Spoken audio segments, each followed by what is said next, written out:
ഡൽഹി മുഖ്യമന്ത്രി അരവിന്ദ് കെജ്രിവാൾ അറസ്റ്റിലായിട്ട് 2 ആഴ്ച പിന്നിടുന്നു.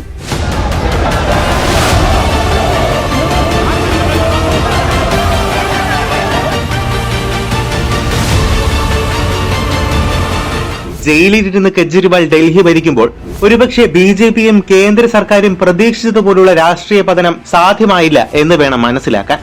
मेरी एक एक सांस देश के लिए है, मेरी खून की एक एक बूंद देश के लिए है, मेरे शरीर का एक एक कतरा देश के लिए समर्पित है. കെജ്രിവാളിന്റെ അറസ്റ്റോടുകൂടി ആം ആദ്മി തളർന്നുകൊണ്ടിരുന്ന സാഹചര്യത്തിൽ പൊതുസമൂഹ മധ്യത്തിലേക്ക് പാർട്ടിയെ ഉയർത്തിക്കൊണ്ടുള്ള അതിശി മെർലനയുടെ രംഗപ്രവേശം ജനാധിപത്യ പ്രതീക്ഷകൾക്ക് പുതുജീവനേകുന്നതായിരുന്നു.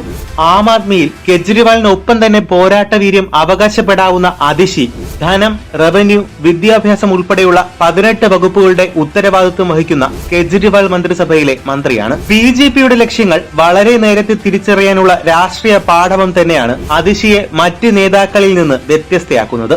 എൻഫോഴ്സ്മെന്റ് ഡയറക്ടറേറ്റ് ബിജെപിയുടെ രാഷ്ട്രീയ ആയുധമായാണ് പ്രവർത്തിക്കുന്നതെന്നും ഡൽഹി മുഖ്യമന്ത്രിയുടെ ഫോൺ വഴി ലോക്സഭാ തെരഞ്ഞെടുപ്പിലെ ആം ആദ്മിയുടെ രാഷ്ട്രീയ തന്ത്രം മനസ്സിലാക്കാനാണ് കേന്ദ്രത്തിന്റെ തന്ത്രമെന്നുമുള്ള അവരുടെ ആരോപണം ഇതിന് ഉദാഹരണമാണ്.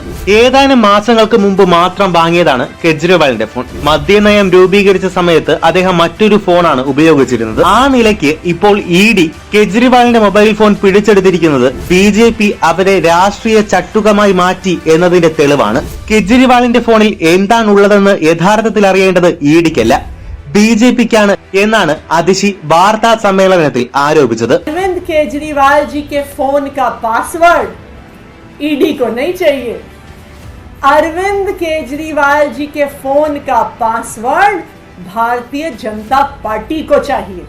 വരാനിരിക്കുന്ന ലോക്സഭാ തെരഞ്ഞെടുപ്പിൽ നിന്ന് മാത്രമല്ല, ഫെബ്രുവരിയിൽ നടക്കാനിരിക്കുന്ന നിയമസഭാ തെരഞ്ഞെടുപ്പിൽ നിന്നുകൂടി കെജ്രിവാളിനെ മാറ്റി നിർത്തി രാജ്യതലസ്ഥാനമായ ഡൽഹി പിടിച്ചെടുക്കാനുള്ള നീക്കമാണ് അറസ്റ്റിന് പിന്നിലെന്ന വിലയിരുത്തലിലാണ് ആം ആദ്മി.